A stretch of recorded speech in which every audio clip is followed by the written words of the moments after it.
Assalamualaikum warahmatullahi wabarakatuh. Perkenalkan, nama saya Atta Arya Dinata dari kelas 12 IPA 2 nomor absen 9. Dalam video ini, saya akan melaporkan tentang praktikum perkaratan pada besi.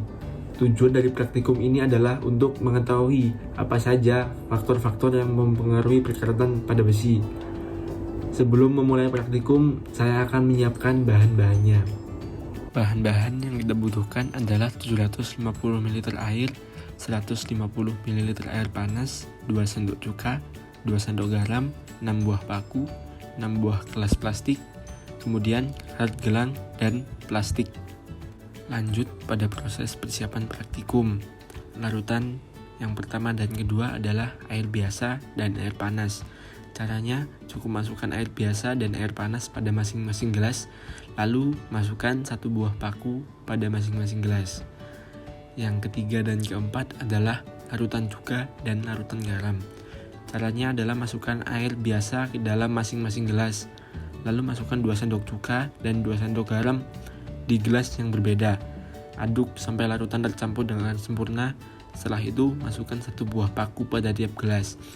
Yang terakhir adalah gelas kosong terbuka dan gelas kosong tertutup. Untuk gelas kosong tertutup, cukup ditutup dengan plastik dan diikat dengan karet gelang. Jangan lupa masukkan 1 buah paku pada masing-masing wadah.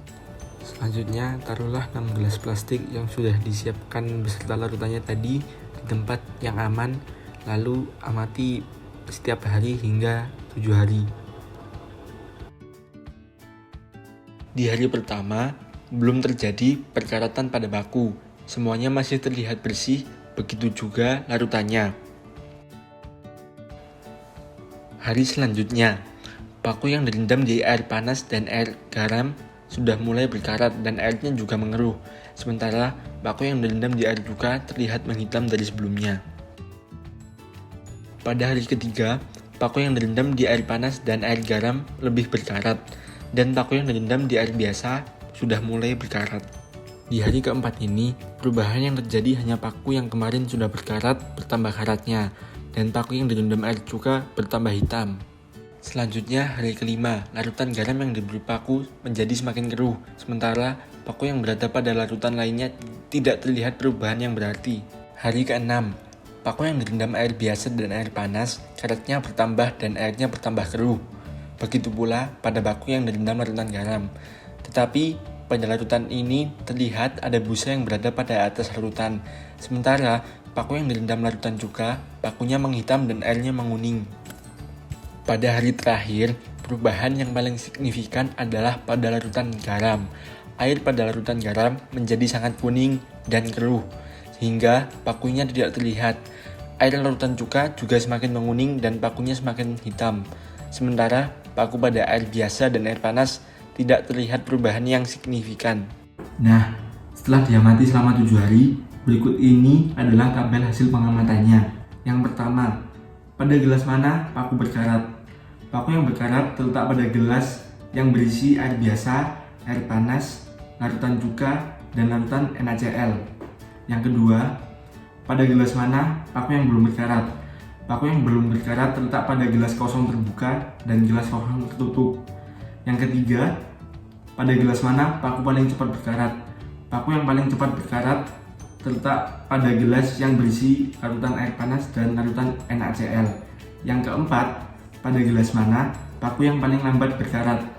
Paku yang paling lambat berkarat terletak pada gelas kosong terbuka dan gelas kosong tertutup. Yang kelima, berikan kesimpulan faktor apa saja yang mempengaruhi perkaratan pada besi. Berdasarkan praktikum ini ada beberapa hal yang mempengaruhi perkaratan pada besi, yaitu yang pertama adalah konsentrasi H2O dan O2. Dalam kondisi kelembaban yang tinggi, besi akan lebih cepat berkarat. Selain itu, dalam air yang kadar oksigen larutnya lebih tinggi, perkaratan juga akan lebih cepat. Maka dari itu, paku yang direndam di air lebih cepat mengalami korosi daripada paku yang dibiarkan di lingkungan kering. Yang kedua adalah pH. Pada suasana yang lebih asam, reaksi korosi besi akan lebih cepat. Sebagaimana reaksi reduksi oksigen dalam suasana yang asam lebih spontan, yang ditandai dengan potensial reduksinya besar dibanding dalam suasana netral atau basah. Oleh sebab itu, paku yang berada pada larutan asam cuka mudah berkarat. Yang ketiga adalah keberadaan elektrolit.